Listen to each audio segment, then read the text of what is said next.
You know how you start to do the most random things when you're bored out of your mind? A year ago, boredom found me trying to access my old Yahoo email and somehow getting in. I was hit with a wave of nostalgia upon seeing the updates and notifications of old games like Neopets, MapleStory, and Club Penguin. As I scrolled down, I noticed that there were a bunch of emails in the spam inbox. Curious, I clicked on it and discovered that they were sent by my brother Jack 19 years ago when he went to the Arctic for a research job. Date 4th of July 2004. Hey Squirt. Surprise, surprise. It's your big bro here. I hope you're reading this on the email I made you and give me a reply. I bet you don't know how to though. Anyway, we might get a kick out of this years down the line, so just be my diary for a while, won't you? How have you been? I know it's only a few days since I left, but I miss you guys. The Arctic is freezing, and the people are cold too, pun intended. Like, I met this burly dude called Kafka, who totally ignored me when I made a joke about his name. You know, Kafka is my favorite author, right?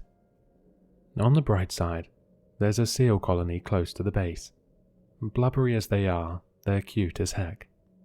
I wonder if they'll let me bring you one back as a souvenir. Peace. The best big bro ever, Jack. Date 9th of July 2004. Yo.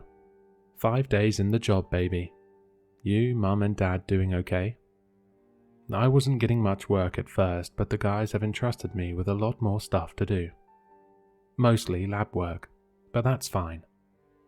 Work is better than nothing at all. The Arctic is majestic and all, but there's barely anything to do, sad face.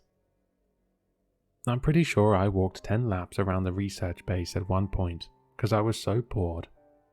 The internet's bad too, and only the email software works. The people here are literal zombies. It's sunny the whole day, but they act like the joy's been sucked out of them. Maybe the cold's got into their heads. Anyway, I'm sure that'll change when I make the biggest Arctic breakthrough. They'll be cheering in no time. Your brother's a genius after all. Cheers, Genius Jack. Date 14th of July 2004. Hey bro, how's the summer holiday? Did you go anywhere fun? I'm finally allowed to go on outside expeditions, catching seals and tagging them mostly. That's fun. There's something effing... Gotta censor this or I'll be in trouble with mum. Weird though.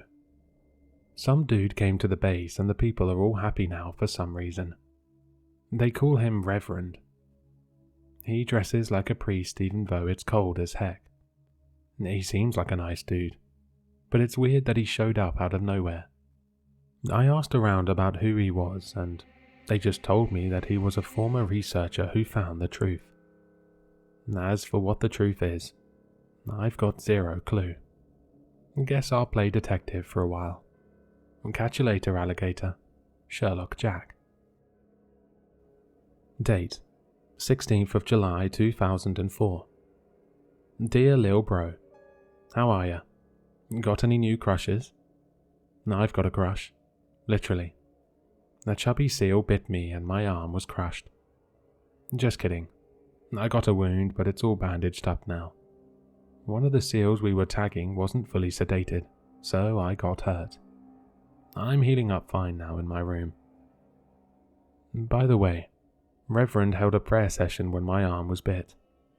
I didn't understand because it was in a language I've never heard before. Or maybe I was just doped up on drugs. But all the researchers were crying.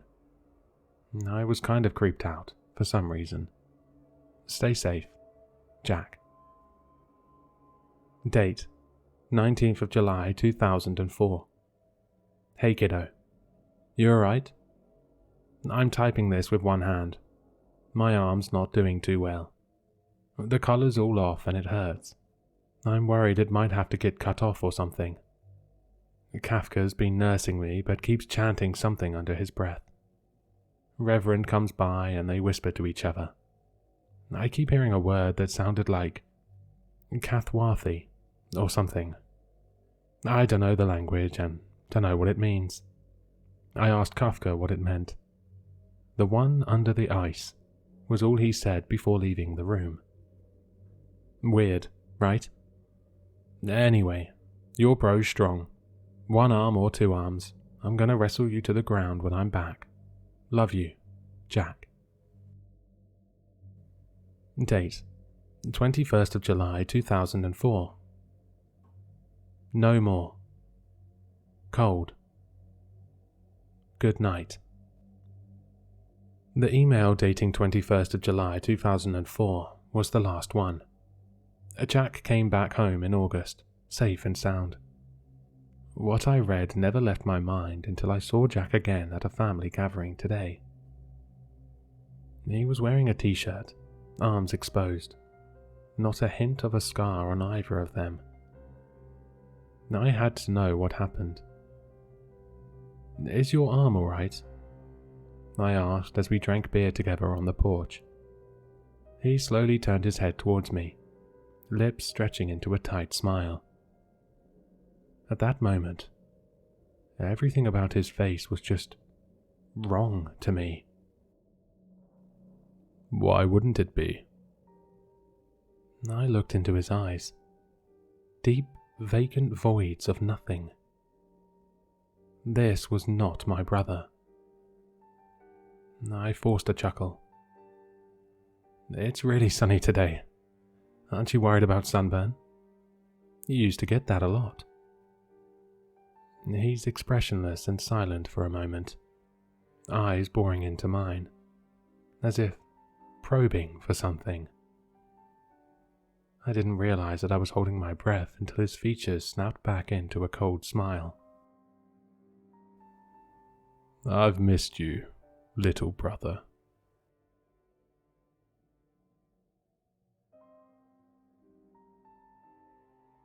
Hello, sinister listeners. If you've enjoyed this story, then you'll find all the author's information in the description below. For more content, be sure to like, comment, and subscribe to succumb to the sinister.